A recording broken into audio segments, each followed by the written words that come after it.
ओम शांति। आज 14 फरवरी 2025 के महावाक्यों के मनन चिंतन में प्यारे मीठे बाप दादा ने कहा, मीठे बच्चे, तुम्हें श्रीमत मिली है, आत्माभिमानी बन बाबा को याद कर। तो सारे ज्ञान का सार यही है। मुख्य श्रीमत भी यही है। श्रीमत तो बहुत सारी है, पर जिसने इसको धारण कर लिया उसने सब कुछ धारण कर लिया। हाथी के पैर में सबका पैर होता है। आत्माभिमानी बनकर अगर हम बाबा को याद करेंगे तो स्वर प्राप्तियां हुई पड़ी। फिर बाबा ने आज प्रश्न उत्तर में ऐसी कौन सी युक्ति है जिससे बुद्धि योग स्वच्छ बन जाए और बाबा से लग जाए। तो 7 दिन की भट्टी। तो आज जो हम 7 दिन का कोर्स करते हैं, उस 7 दिन की भट्टी के लिए बाबा ने हमें समझानी दी। उसी से दूसरी आत्माएं जो हमारे कुल का होगा उसकी बुद्धि स्वच्छ बन जाएगी, और फिर वो रोज मुरली सुनेगा, ज्ञान योग धारणा सेवा में चलने लगेगा। उसी से बुद्धि की लाइन क्लियर होगी कि शास्त्रों में क्या दिखाया हुआ है। जब 7 दिन का कोर्स कर लेगा उसको सारी बात समझ में आने लगेगी। बाबा ने इसको भट्टी इसलिए भी कहा कि जब यज्ञ की शुरुआत हुई तो 7 दिन आत्माएं वहीं पे रहती थी। घर भी जाती थी पर ज्यादातर समय हम रहा करती थी। अभी तो हम सिर्फ आधा पौना घंटे के लिए जाते हैं 7 दिन के कोर्स में। तो कोई तो कोर्स पूरा कर लेती हैं, कोई नहीं भी करती हैं। कोई कोर्स करने के बाद छोड़ देती हैं, कोई कोर्स करने के बाद रेगुलर हो जाती हैं। तो उसमें कोर्स करने के बाद भी हम ये कह सकते हैं कि भाई वो हमारे कुल का था तभी तो कोर्स किया ना 7 दिन का, क्योंकि बाबा कहते हैं ये अविनाशी ज्ञान है, इसकी प्राप्ति तो पूरी होनी ही होनी है। पर वो फिर कहाँ आएंगे? वो प्रजा में आएंगे और त्रेता में आएंगे। वो सब लौट के भी आएंगे। अगर हमारे कुल का है तो अंत समय तक तो सबको आना ही आना है। तो चूंकि उसने कोर्स कर लिया है तो उसके लिए सहज होगा, क्योंकि उसके अंदर बीज पड़ चुका है पूर्ण रूप से। तो वो कल कब फलीभूत हो जाए कोई पता नहीं। तो इसी का यादगार ये जो 7 दिन के बाबा कोर्स इस भट्टी को करवाया। द्वापर और कलयुग में भक्ति में तो जो 7 दिन की भागवत रखी जाती है, शिव महापुराण 7 दिन का रखा जाता है, रामायण रखी जाती है पूरी। तो ये सब 7 दिन के इसलिए रखे जाते हैं। तो हमारे एक एक चीज का यादगार, सब कुछ जो भी भक्ति में है वो सिर्फ और सिर्फ हमारे इस पुरुषोत्तम संगम युग के किए हुए सुकर्मों के आधार पर यादगार बनता है। क्योंकि जब हम द्वापर में कहीं ना कहीं, हम आत्माओं ने, क्योंकि ये शास्त्र लिखे हैं कोई ना किसी न किसी ने, तो जब योग करते होंगे उस वक्त हठ योग, एक एकाग्रता में बैठते होंगे, जैसे आज साइंटिस्ट बैठते हैं तो उनको टचिंग होती है साइंटिस्टों को, तो वो नया इन्वेंशन करते हैं, नए नए पॉइंट निकल के आते हैं। तो ऐसे ही भक्ति में भी नए नए पॉइंट निकल के आते हैं, टचिंग होती है, तो वो संगम युग के, क्योंकि ये अविनाशी ज्ञान रतन है, स्वयं परमात्मा के कहे हुए वाक्य हैं, तो ये सदा विद्यमान रहते हैं। ये भी अविनाशी हैं वायुमंडल वातावरण में। तो ये इमर्ज हो जाते हैं बच्चों को, और इमर्ज होके अपने तरीके से भक्ति के हिसाब से कुछ ना कुछ लिख देते हैं या उसको एक्ट में लाते हैं। क्योंकि अगर बेसिक ज्ञान नहीं दिया तो वो कैसे समझेगा आत्मा कौन, परमात्मा कौन, झाड़ क्या है, बीज क्या है। बाबा ने कहा मैंने तुमको सारा ज्ञान दे दिया, तुम्हारे पास सारा ज्ञान है। बीज भी है तुम्हारे पास और झाड़ भी है तुम्हारे पास। तो झाड़ में सब कुछ आ गया, पूरा सृष्टि चक्र, सारे धर्म, 84 जन्मों का चक्र, चारों पांचों युग, जो सारा विस्तार है वो सारा का सारा झाड़ हो गया। वैसे वंडरफुल बात है, अगर हम कभी हाथ में किसी बीज को उठा के देखें तो इतना बड़ा विशाल पेड़ होता है। बरगद का पेड़ है, कितना बड़ा होता है। और बीज देखेंगे, या आम की गुठली है, कितनी छोटी सी होती है, और उसके मुकाबले उसका बी पेड़ कितना बड़ा बड़ा विशाल विशाल भी हो जाता है। वंडरफुल है ना, इतने छोटे से बीज में क्या समाया हुआ है। हम जो आत्मा इतनी छोटी सी हैं उसके अंदर कितनी 84 जन्मों की ये यात्रा। समाई हुई है। वंडरफुल है। आज के गीत प्रथा है, जाग सजनिया जाग, नवयुग आया कि आया। तो बाबा ने कहा कि हमें घर में अलग अलग गीत रखने चाहिए। इन गीतों को सुनना चाहिए और इसके ऊपर मनन चिंतन करना चाहिए। उस वक्त यज्ञ में अपने गीत नहीं थे, जो भक्ति के गीत थे फिल्मों से लिए हुए, उन्हीं के ऊपर बाबा समझानी देते थे। तो बाबा ने कहा मनी मन इनका अर्थ निकालना है। तो नए नए पॉइंट निकलते हैं और एक दूसरे को सुनाना है। इससे एक तो मुख खुलता है जब हम एक दूसरे को समझाते हैं, यानी कि कई बार हमें थोड़ा सा झिझक होती है या हम समझा नहीं पाते हैं, तो ऐसे हम अपने ही बीके भाई को पॉइंटों को समझाएंगे तो हमारी झिझक निकलेगी और हमारे पॉइंट भी इमर्ज होंगे और हमारे बोलने की कला विकसित होगी। तो बाबा ने कहा घर में ऐसे दो चार पांच छह गीतों के रिकॉर्ड रखने चाहिए, क्योंकि ये भक्ति के ऊपर थे गीत, तो कोई भी नया आए तो उसको भी समझा सकते हैं। अब तो हमारे यज्ञ के ही सैकड़ों हजारों गीत हैं।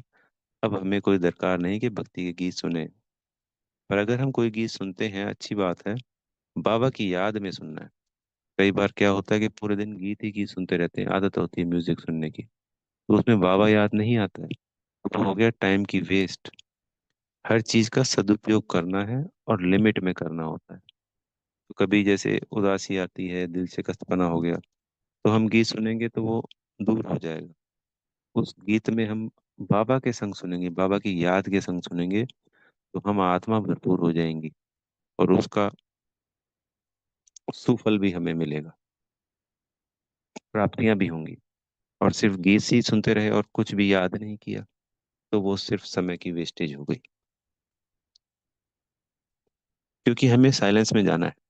जैसे जैसे जैसे नया बच्चा होता है ना, तो कविता रिदम के साथ सुनाता है, म्यूजिक उसको पसंद समझाया जाता है म्यूजिक के साथ।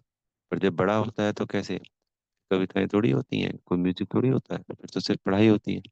ऐसे ही हमारा हमारी अवस्था ऊंची से ऊंची होती जाएगी, तो हम इनसे भी डिटैच होने लगेंगे, इन गीतों से। ऐसा होगा, सभी के साथ होगा, जब भी अवस्थाएं ऊंची जाएंगी तो। पर अभी तो हमें इनके ऊपर बाबा ने मन चिंतन के लिए कहा है और दूसरों को समझाने देने के लिए कहा है।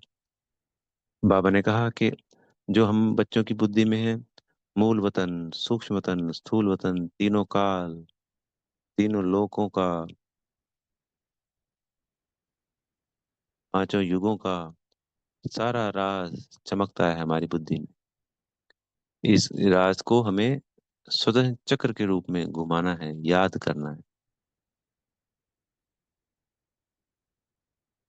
फिर बाबा ने आज समझाने दी कि हमें किसी से भक्ति की डिबेट नहीं करनी है।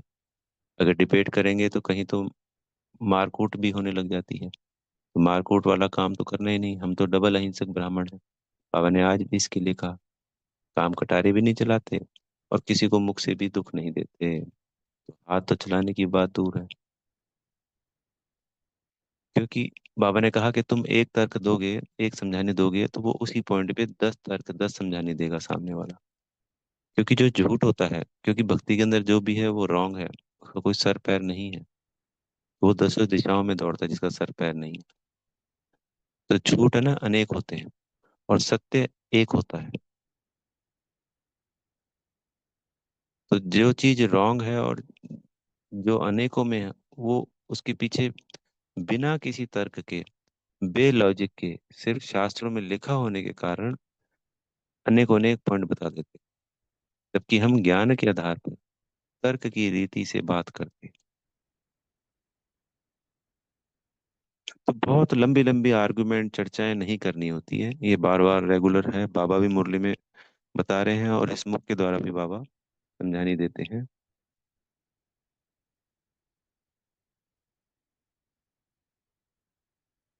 सिंपल सा है, आत्मा परमात्मा का ज्ञान। अच्छा लग रहा है, पूछ रहा है तो पॉइंट बता देने हैं, और पूछने में गहराई में जा रहा है तो फिर सीधा रेफर कर देना है, सेंटर का एड्रेस बता देना है। अगर हमारे एरिया का है तो हमारे एरिया का बताएं, और अगर कहीं दूसरे एरिया का है वो आत्मा, तो उसके एरिया में जो पास में उसके सेंटर है उसके बारे में जानकारी दें। ऐसा कभी नहीं सोचे कि हमारे सेंटर पर ही आए। ये भी नहीं सोचना कभी।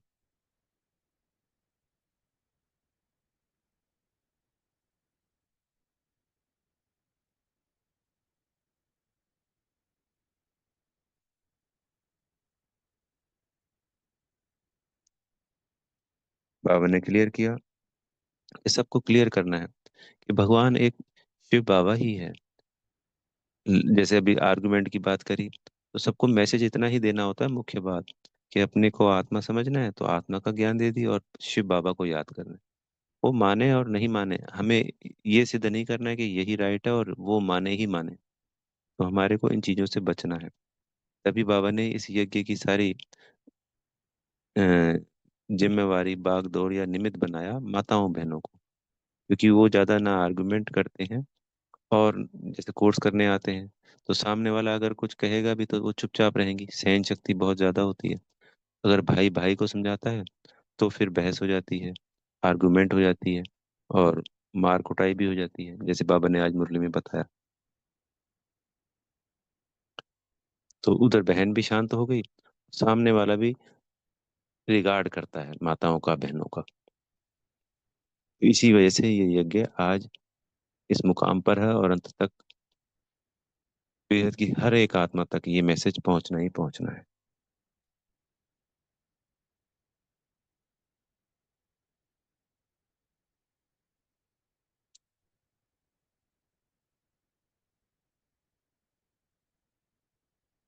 फिर बाबा ने ये भी समझाया कि चित्रों में दिखाया गया भाई राम शिव की पूजा कर रहे हैं, तो ये पॉइंट हमारा प्लस में भी है कि देखिए कृष्ण है, राम है, या कोई भी है, वो सबने शिव की पूजा करी। ये तो हो गया राइट, ज्ञान की रीति से। पर अगर हम और ज्यादा गहराई में जाते हैं तो ये चित्र ही रॉन्ग है, बाबा ने कहा। क्योंकि राम ने यानी किसी भी देवी देवता ने पूजा तो करी नहीं, पर ये बात हम भक्त आत्माओं को तो बोल ही नहीं सकते। भाई द्वाप सतयुग और त्रेता में पूजा तो होती ही नहीं, राम ने कोई पूजा करी नहीं, तो ये रॉन्ग हो जाएगा। वो तो जब ज्ञान में चलेगा तो उसको अपने आप समझानी हो जाएगी। तो अभी तो हमें इस पॉइंट को पकड़ना है कि देखिए भगवान कौन, शिव परमात्मा। तभी तो उस साकार राम ने शिव की पूजा करी। विष्णु शिव को याद करता है, श्री कृष्ण ने भी शिव को ही याद किया गोपेश्वर महादेव मंदिर। तो सभी देवी देवताएं सिर्फ शिव शक्तियां कहलाती हैं, कोई विष्णु शक्ति, शंकर शक्ति नहीं कहलाती। भक्ति में भी जो नौ देवी हैं, तो सब जगह शिव ही प्रमुख है, शिव ही परमात्मा है। तो हमें ये सिद्ध करने के लिए अच्छे अच्छे पॉइंट्स बाबा से मिलते हैं। लक्ष्मी नारायण तो सतयुग के देवी देवता हैं, संपूर्ण पावन है। हमें भी संपूर्ण पावन बनना है और बाबा को याद करना है। इसी से सर्व प्राप्तियां समाई हुई है, और इस ज्ञान को धारण करना है। सिंपल, आसान। समझ गया तो अच्छा, नहीं समझा तो उसको शक्तियां देनी है, दृष्टि देनी है। शुभकामनाएं, शुभ भावनाएं सभी के लिए रहे, चाहे वो कैसा भी रिस्पॉन्स दे रहा है।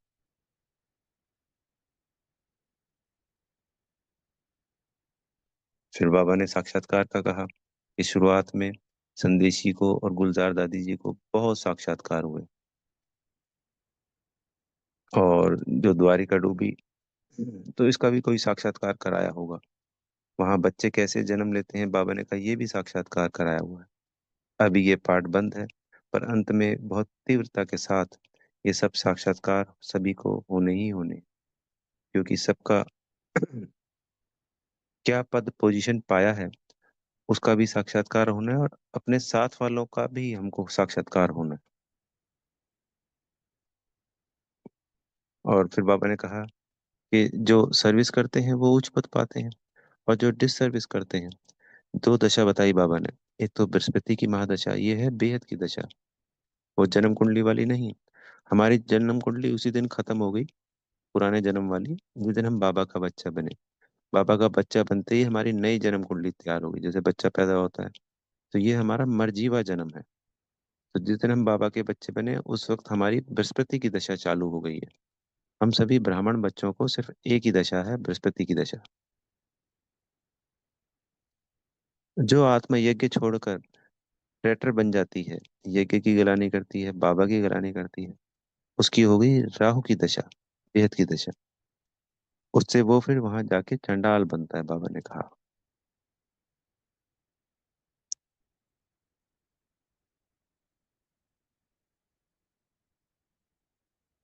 फिर आज के वरदान में सदगुरु जी से जो हमें वरदान मिला,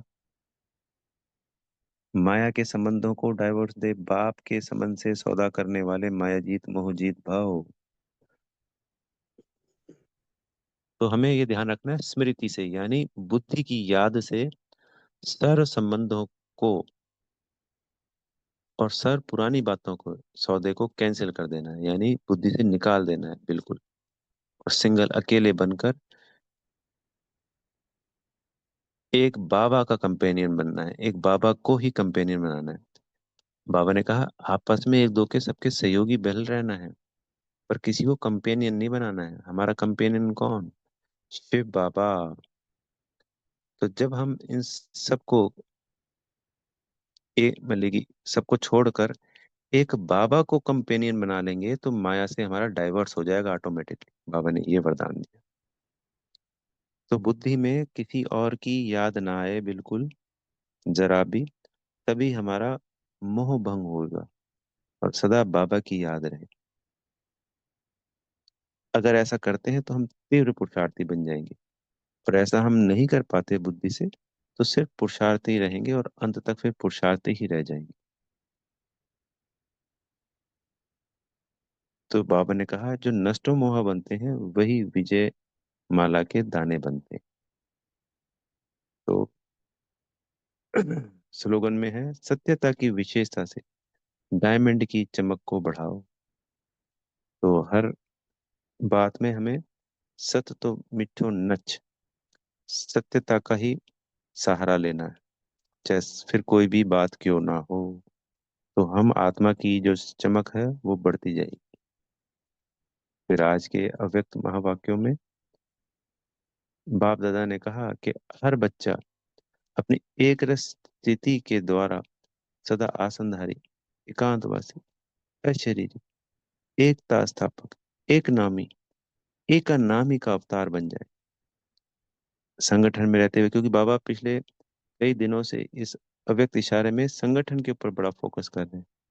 तो संगठन जो हमारे ब्राह्मण परिवार का है उसमें है, क्योंकि संगठन में तो ये सब करना होता है। एक दो के विचारों को समझना है, बाबा ने कहा है सम्मान देना है, और लेन देन से आपस में संगठन की शक्ति को, स्वरूप को प्रत्यक्ष करना है। संगठन की एकता की शक्ति सारे ब्राह्मण परिवार को संगठन में लाने के निमित्त बनेगी। तो हमारे ही संगठन की शक्तियां, तो छोटे छोटे जो अलग अलग संगठन बने हुए हैं, एक दिन ये सारा पूरा एक मत एक संगठन बनेगा ही बनेगा, तभी सृष्टि का परिवर्तन होता है। ये बात कहने का तात्पर्य ये है कि जैसे हम एक ही सेंटर तक सीमित है ना, तो ऐसे विश्व में हमारे जो 9,000 सेंटर हैं, तो हर संगठन अपने अपने सेंटर पे संगठित होकर एकता के साथ जो हम सेवाओं के निमित्त बनते हैं, और फिर अंत तक सभी बाबा की एक मत पर संपूर्ण पावन बन हम सब इस विशाल सृष्टि को परिवर्तित करने के निमित्त बन जाएंगे। तो हमेशा हाजी का पाठ संगठन में ब्राह्मणों के प्रति भी, और फिर हाजी के बाद हमें थोड़ी देर रुक कर फिर समझानी देनी है। फिर भी वो माने तो अच्छा, नहीं माने तो भी अच्छा। फिर हमें शांत होके जैसे जो सेवाएं मिली हैं उनको वैसे वैसे करना है। पर संगठन की एकता बहुत जरूरी है। अच्छा, ओम शांति। बेहद का धन्यवाद मेरे प्यारे मीठे बाप दादाजी, माता पिताजी का। आप सभी आत्मा भाइयों का दिल से बेहद का धन्यवाद, और दिल से बेहद की शुभकामनाएं। सदा मौज में उड़ती कला में रहे। ओम शांति।